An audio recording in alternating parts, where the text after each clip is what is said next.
Welcome back to VirtualLight, lightworker.com. And now, here is Janelle. Hi, welcome back to the Virtual Light broadcast. We're with Dr. Eric Pearl, as you know. And, I'm so glad that you came today because I have really, really enjoyed your work in your book, which I want to mention first of all is The Reconnection by Dr. Eric Pearl. And I have to say, it's a lot of information, but you are so funny. You are really a funny guy. And so why don't you start off telling us, what is the reconnection? And you have an interesting story of how it all got started. Well, the short form, which is really all we have time for because I don't know how to speak in less than 3 hours, Okay. is that I was a chiropractor, and somewhere in my 12th year of practice, a few strange things happened, and a lamp turned itself on next to my bed and woke me up. It was a very unusual feeling that came along with it because I felt someone in my house. So I got up bravely with a knife, a can of pepper spray, and my Doberman pinscher, and went hunting. And about 20 minutes into it, I found that it still felt like there was someone in my house. I could look all night. I knew I'd never find them, so I went back to sleep. Monday, I went into work, and 7 of my patients insisted that they felt people in the room with us, too, standing, walking, running, and 2 of them actually said it felt as if someone was flying around the ceiling. So you would think that would catch my attention, Poltergeist. right? Yeah. Because this is my 12th year in practice, no one had ever said that before. And other patients that day are saying, I can feel your hands before you touch me. And I'm going, oh, yeah, sure, you can. Close your eyes. So they'd close their eyes, and they'd hold my hands this way, that way, and they'd tell me right shoulder, left ankle, so it became a game, because it was my office, and I could have whatever games I wanted. And get your own office. And as this happened, my palms blistered a couple of times and actually bled once. Not like a stigmata, but more as if you take a tiny little pin or needle and accidentally, stick your hand, that little bit of blood that comes out. And the next thing we know, people are having healings. They're getting up out of wheelchairs and vision's returning and hearing's coming back, and they're showing me laboratory results where their cancer tumors have vanished. Not all of them, but a lot of them. Enough so that we knew that something's going real on here. was happening. And my patients would call me up and they'd say, well, what did you do? And I'd say, nothing, and don't tell anyone. This went over about as big as Nancy Reagan saying no to drugs, So everyone started coming in going, I'll have what she had. And the next thing I know, people saying, teach this. I'm like, teach it? How the heck am I going to teach it? It's not like anyone left me an instruction manual here. But my patients would call and they'd say they walked into their house and their lamp or television or stereo turned itself on and they turned it off, and 10 minutes later it turned itself on again, so they left it on and then it turned itself off, and then they felt sensations in their hands. They'd hold their hands by someone in their family, and suddenly the grandfather could walk again, or the aunt could speak after the stroke, and somehow or other we began to recognize that once you interact with this new spectrum of healing, you are able to access it. Now, you do have to interact with it. The ego of the New Age personality is often bigger than the ego anywhere else in the world. If people in the normal 9-to-5 workday carried around the ego over the people in the so-called spiritual communities, they'd have no job and no friends. They walk around and say things like, well, you have to work on your ego. I know this because I've worked on mine so I can see yours. It's like, what is that crap? I'm superior to your ego. Yes. You have a heart that needs to be open. Mine is open, but yours needs to be open. And someone said that to me, and I felt so awful until it dawned on me that I wouldn't have felt bad if my heart were all that closed, would I? But anyway, so what happens is, a lot of people in the spiritual community say, oh no, it's all God, it's all love, it's all universe, it's all the same, so I can just ohm it in because I want to. And well, actually, no, you can't. Yes, it's God, yes, it's love, yes, it's universe, and yes, everything has a gift and a lesson with it. And the lesson is get over your spiritual ego. And you do have to interact with it. It would be like, ohming it in would be like going to the ocean and sitting on the top floor of your hotel room and ohming the ocean in. Well, guess what? It isn't coming, and if it does, run. It's a tsunami. Okay? You actually have to get your spiritual little butt out of the hotel room, into the elevator, down across the lobby, across the beach, and into the ocean, and then, and only then, you can get as wet with the ocean water as anyone else. And that's what we've seemed to have discovered with the research going on with reconnective healing. It seems to be something that takes us beyond energy healing beyond anything that requires a technique, and simultaneously you can't access it until you're willing to transcend your technique. And so we found that we're able to teach people how to find it and then how to work with it. So what is this energy? You call it the reconnection. Is this quantum physics? Is it, where's this energy frequencies coming Well, from? quantum physics is just the beginning of how we're learning to explain new things. For instance, once we interact with the reconnective healing spectrum, it takes us beyond energy into a spectrum of energy, light, and information. And it works different than any form of energy healing, old or the newest book du jour out on it, because those are techniques and they limit us to energy instead of energy, light, and information. The quantum, well, let's try it this way. What we know is, let me have your hand for a second. I'm going to use this one right here. Hold your hand just like that. Perfect. Now, we know that when we bring a field of energy in, it's strongest when you're closest. And as you begin to pull away, energy itself weakens. But this, do you get a sense when I do this? Yeah, you can definitely tell. You look like Lance Burton. Okay. I guess it's better than Edward Scissorhands. Notice what's happening. See how it pulls at your fingers? This gets stronger with distance. We don't have that in energy healing. I'm not talking about between here and another country. I mean energy gets weaker as you pull away. On this field. On the quantum field, they've noticed that energy can remain the same, but never before the introduction of the reconnective healing spectrum have they ever seen it become stronger. And this is demonstrated in controlled, randomized, double-blind studies by multiple researchers around the world. There's a lot of research that's going on with reconnective healing. Started at the University of Miami. We did some at Jackson Memorial, University of Arizona. Gary Schwartz did work. William Tiller did work. Lynn McTaggart's doing some work and research on this. It seems that even the straight-laced researchers who wouldn't even believe in the concept of energy is nothing but Reiki is resting your hands on and it relaxes the person, so of course they feel better. That's the approach they have, are suddenly saying, you know, it's the OMG effect. Oh my God, something real is happening and I have to look at this again. That's better than the GOY effect, that's get over yourself. But yeah. So this energy, obviously it's free energy. Now, when you work with people, do you activate their hands? Can anybody, you say anybody can learn to do this. Once you interact with it, I don't know the exact words, so we vary with it. We could say you activate the hands. It's almost as if we've had receptors for this. It's, you know, like God, love, universe, pick the word you're happiest with, you know. Recognize that at this certain point as we are changing and moving and evolving through time, and we've come into this time change that kind of, you know, the shift, as Greg Braden refers to it, and others, the Mayans and the Incas and the Hopis talked about it from about 1987 to 2012, where time seems to be shifting. That maybe we were given receptors that were waiting to be activated. Maybe it just teaches us how to interact with it. But the way the researchers explain this is, well, first thing they said to me is, this is new. This is not new, you say. This is new. That's what These are they the said new to me. frequencies coming in through the shift that you talked about. Well, what they said to me was, this is a new form of healing. It's never been here it's never been here before. I said, how can you say that? And they said, well, it's old because it's of the universe, but it's new because it's never been here on the planet before. I said, that's not making it any more clear to me. Who are they? Different people involved in research in quantum physics. Okay. And this was the reason, and I'm about to tell you the logic that the majority of them seem to concur with. The consensus, sure. Not that I'm where any of us are certain, but this is the theory. The concept is, well, first of all, I have to understand two basic concepts. A, we're four-dimensional beings. We were all raised being told we're three-dimensional, right? Height, width, and depth. Right. So what's the fourth dimension? Anyone know the fourth dimension? Time, right. Height, width, depth, and time. Einstein had been explaining this to us since the mid-1950s. It took science formally until the year 2000 to accept that we are height, width, depth, and time.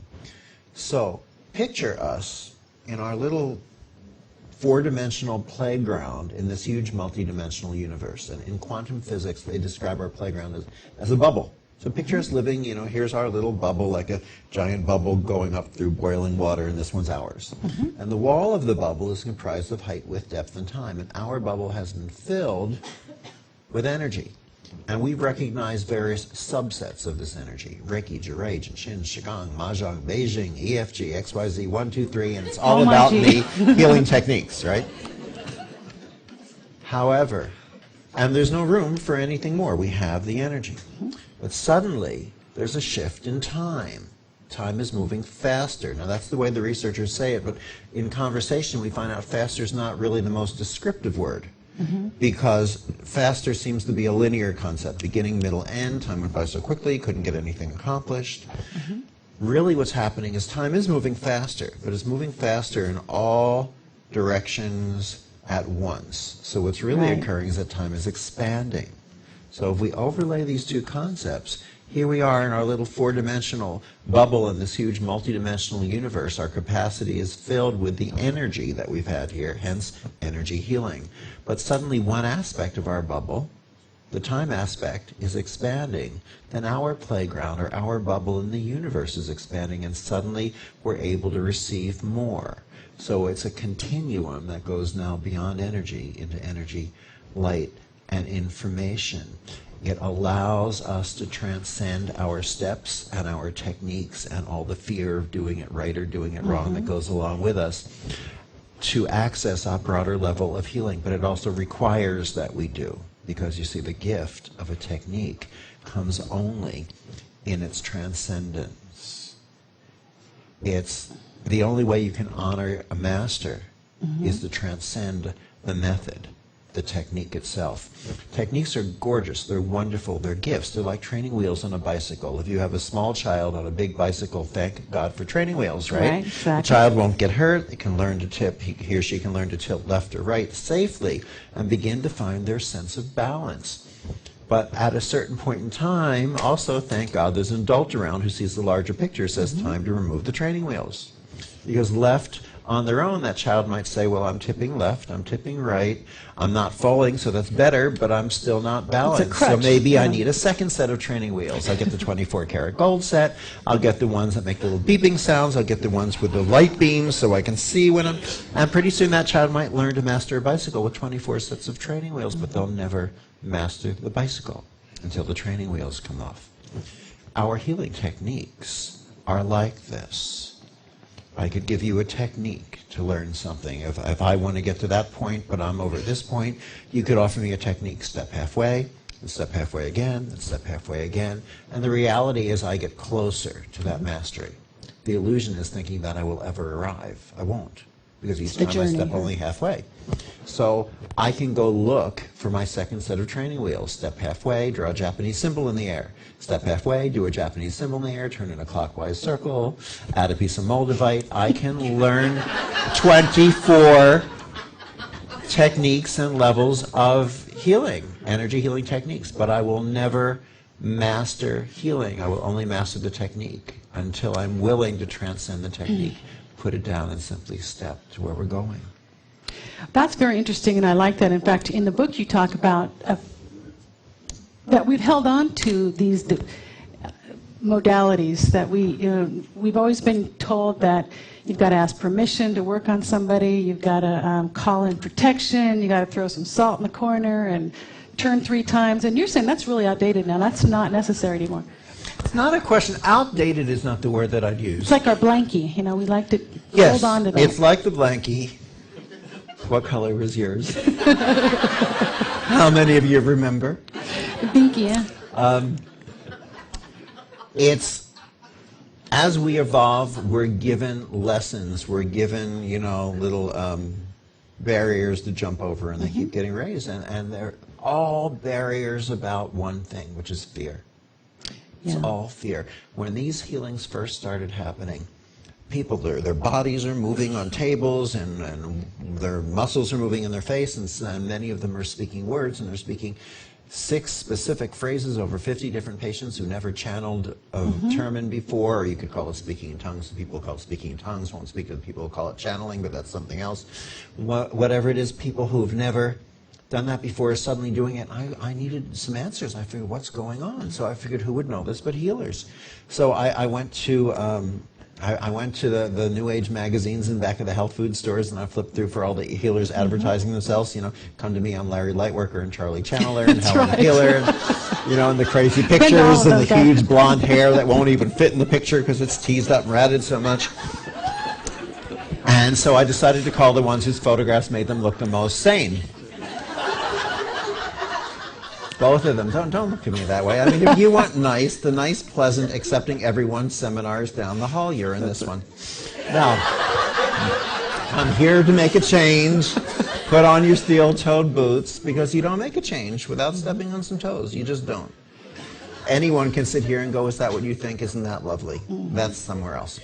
Now, so I called the first one, I explained what was going on, and he said, well, come down and show me. I'll have some friends here you can demonstrate on. I said, fine. So I went over, I showed them what was happening, and their muscles started moving in their fingers and their eyes and everything. And I said, what do you think? And he said, you're using protection, aren't you? And I said, well, that's a little personal. What do you mean? He said, well, you have to use protection. Yeah. I said, from what? He said, well, nothing really. But I said, but what am I supposed to be afraid of? Well, nothing, but protect yourself. I said, all right, I'm frightened already. I don't know from what.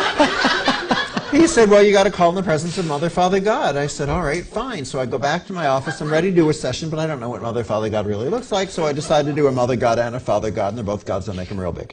And I do the healing, but the healing seems to be less. So I go to someone else.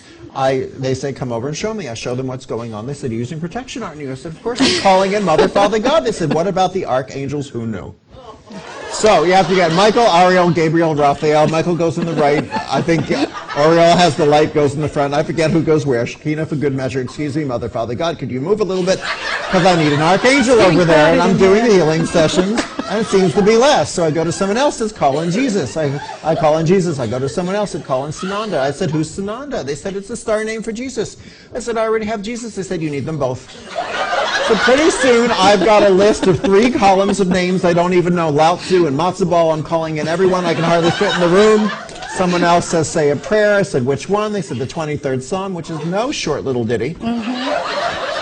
But the healings are going down the more things I'm doing. So I finally get sent to someone who's supposed to know everything. I show him what's going on. He watches. He says, you're shaking your hands off during the sessions, aren't you? And I thought, well, no, they're still here. What do you mean? He said, we have to shake them off into a bowl of water, because the bowl of water will catch the negative energy you didn't know you collected.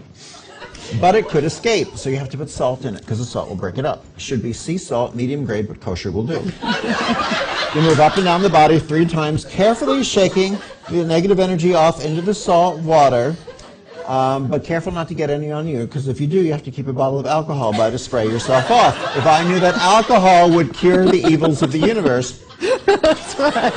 I'd have bought stock. You can use that bowl of water for up to 3 different people, but then it has to be changed. Oh, but you can't change it. Someone else has to. So someone comes in and picks up the dirty bowl of salt water. Someone else mixed up the clean bowl. They do the dance around each other with the clean and dirty bowl of salt water. God forbid they spill And if it. you don't think that made my patients nervous, you have another thing coming. So here I am one day walking into the healing room. Excuse me, get off of Michael's wing. And now as I pass through the valley of the shadow of death, I shall fear no evil.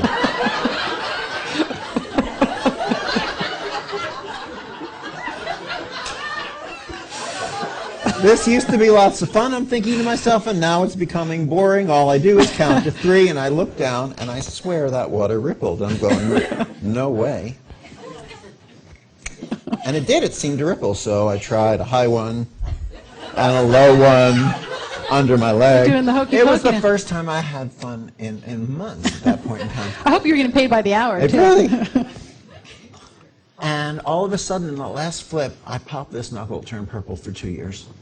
And suddenly it became clear. It wasn't because of the negative energy. It was because of the spiritual BS. There you go. And I got rid of the water bowls. I got rid of the salt. I got rid of the people changing the water bowls. I stopped bringing in all the protections.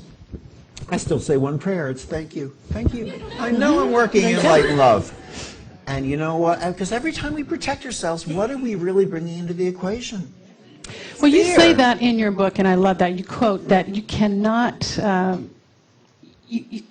I had it written down, but something about how you can't change, you can't bring in love when you're still harboring fear. You can't. And so that's why, it's really wonderful if we learn to look for and recognize the things that look like love, but are fear-based, and step through them. Find one thing we're afraid to do. If you're coming to the presentation today and it's about healing, and you get in the elevator, if you're staying at the hotel, and you look down and you go, oh my God, I'm wearing black pants. Don't run back up to your closet and put on your healing colors. Run back up and put on all black, and don't cheat. Don't put on purple underwear. The worst thing that could happen is you'll die, and then you'll be all right anyway. But if you don't die, you'll have stepped through one conscious fear, and each time you step through one conscious fear, 1,001 other fears simply fall away. Well, we're running out of time. In fact, I hate to do it. I have so many questions for you. But give us a recap of what this reconnective healing is. When you talk about light, now light, and when you say light, you mean information. Is that correct? Light is on many, many, many levels. I mean, we used to think that the body heals through chemicals. We now know that what we were taught in that field was wrong. It's known by science. The body heals through frequency, vibration, resonance, information, and it's communicated through light. We know this through the work of Fritz Popp. It's explained in the wonderful book by Lynn McTaggart called The Field.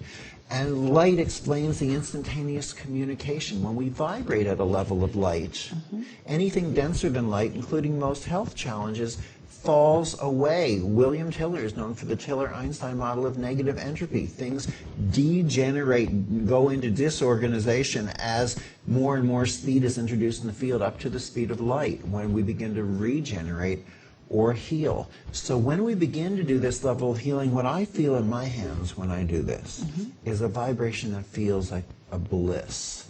And consciously or otherwise, it reminds me that I am an expression of God, of love, of universe, of light, and I vibrate because of that reminder. When we walk away, move away from perfect health, we have simply temporarily forgotten that we are that light, and in that reminder, I vibrate at that level, and health challenges, which are denser than light, simply fall away. So healing, when I work with you, that vibration comes through the field, it reminds you, and somewhere inside you go, hey, I remember this. This is me vibrating healthy. I think I'll do it again. And anything else falls away from you, if appropriate, on your life path. And anything more complicated than that is simply designed to sell you something.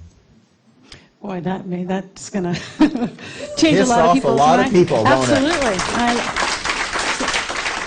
There you go.